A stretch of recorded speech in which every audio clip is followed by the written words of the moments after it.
Sup nerds, today we have ShineGreymon versus Bunnies. I won the die roll, start off by hatching Coromon, even going to Agu for 0, and then playing Uko for 3. Grayson hatches Niaromon. Evo's into Terriermon. Plays Agility Training, Scritch's top 2. Adds Mega Gargo.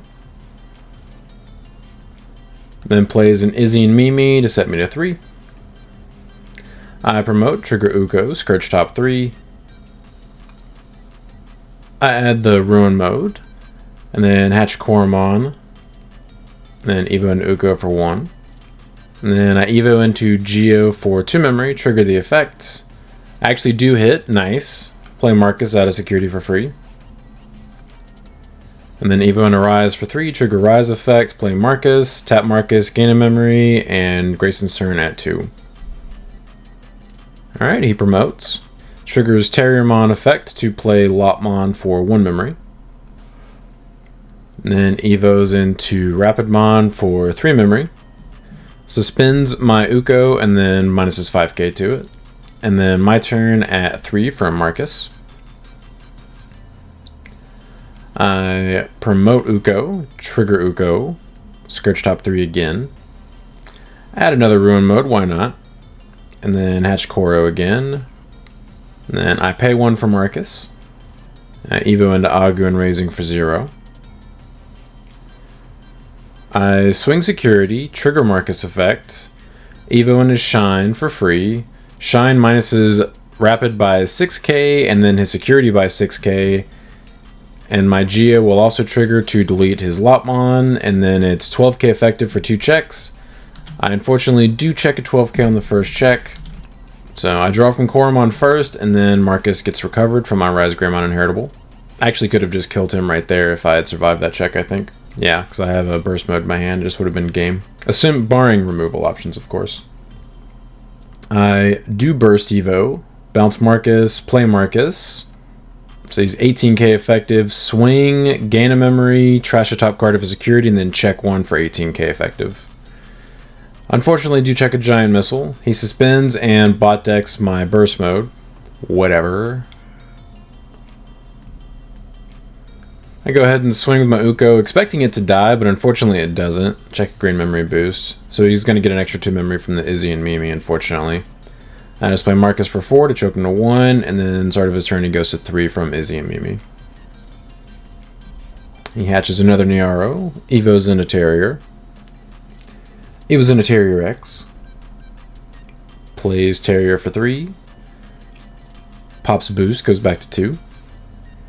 And then pops Agility to Evo into Rapid for 1 memory. And then Evo's into Gargo and raising for 2, and then I go to 3 from Marcus. Alright, I promote Agu, trigger Uko, Scourge top 3 again. I add the BT13 Marcus to hand. Hatch a Koro again. So I do pay 1 for Marcus. Evo Agu and raising for 0. Go ahead and use Agu's effects to have the other Marcus be treated as also a Digimon. So obviously I know for a fact he has a Mega Gargo in his hand. Even if I didn't know that for sure, I would assume. Just because that's, you know, the only ace that deck can really play besides Cherub, and obviously he can't ace on top of a 4 with Cherub. So I need to guarantee that when I swing, I blow up that body before he gets a chance to ace me. So that's what I'm trying to figure out here. So I Evo into Geo for 2 memory. Swing with Marcus. Minus 3k, gain a memory. My Coromon minuses another 1k, and then Agumon will delete it. He could Armor Purge, but it would just die again to DP reduction. And then 1 check for 3k. Die to the check, and then swing for game. So we do take game 1. By the way, if you guys enjoy this type of content, please like and subscribe. It really helps support the channel. And if you're interested in my ShineGreymon deck profile, link will be in the pinned comment below. And if you're interested in joining the community Discord, link for that will also be in the pinned comment below. Alright, so Grayson chooses to go first for game 2, hatches Niaro. Evo's into Lopmon. Evo's into Terrier X. We do have a first chat here. I was actually chit-chatting with Chris during his match and completely missed this. That is an illegal play. That's not how that card works. I guess you could say they all look alike. And then Evo's into Gargo for 2, and then my turn at 2. I hatch Koro. Evo and Agu for 0, and then play Uko for 3. Alright, he promotes. Plays Agility, Scourge's top 2. Adds the Terriermon. Then my turn at 1. I promote Trigger Uko, Scourge top 3. I add the Agu, and then hatch Koro, and then Evo into that Agu. I added that because I didn't have another rookie in my hand that I wanted to put in raising. I just Evo into Geo for 2 to choke him to 1. Just kind of biding my time, building up resources. He hatches Neoromon. Evo's in a Terrier. I'm not feeling like really threatened at all because he has a Gargamon there instead of like a Rapidmon. So Evo's into Rapidmon for 1 by popping the Agility.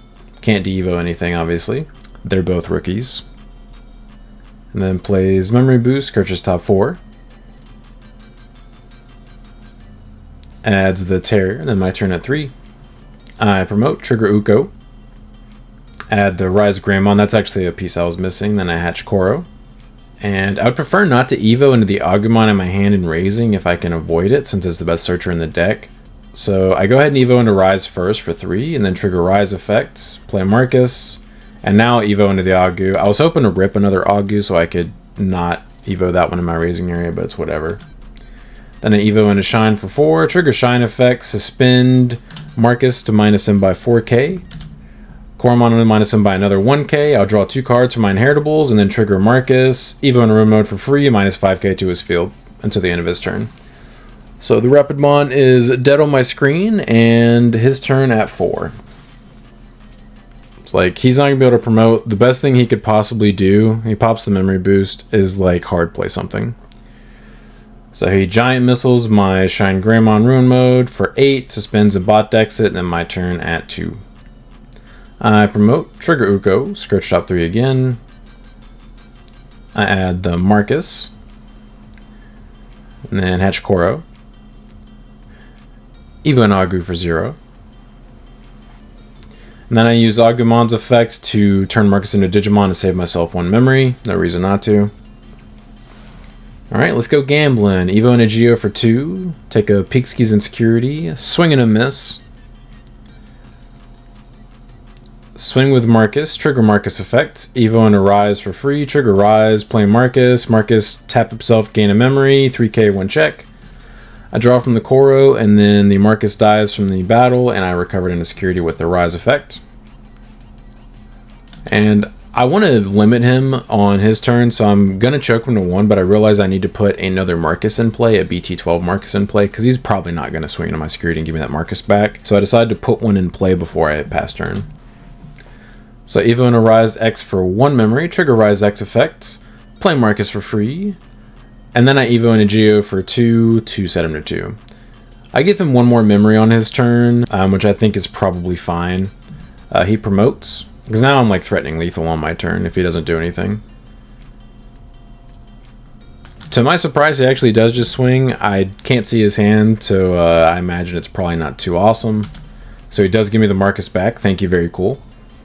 We take those. And then plays Henry, and then I go to 3 for Marcus. I promote Geo, trigger Uko. I add the BT12 Marcus to hand. Hatch my last Koro. And then start a main phase. I pay for both Marcuses. Marcus High. Evo and Agu for 0. And use Agumon's effect to have the other Marcus be treated as a Digimon for the turn. Swing security, trigger Marcus. Evo into Shine for free.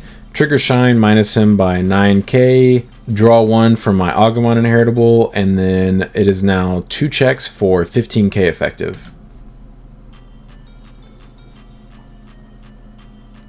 Draw from double Koro from the first check and survive the second check. Let's go. Swing here, trigger his effect. Evo and a Rise, trigger Rise effect. Play Marcus, Marcus tap. I gain a memory and then draw another card from my inheritables. I survived the first check. Grayson's a little trigger happy with that. And then second check goes through. And then swing for game. So we do take the match 2-0. But I appreciate you guys stopping by. Don't forget to like and subscribe if you enjoy seeing this kind of content. Want to come back for more. But until next time, see ya.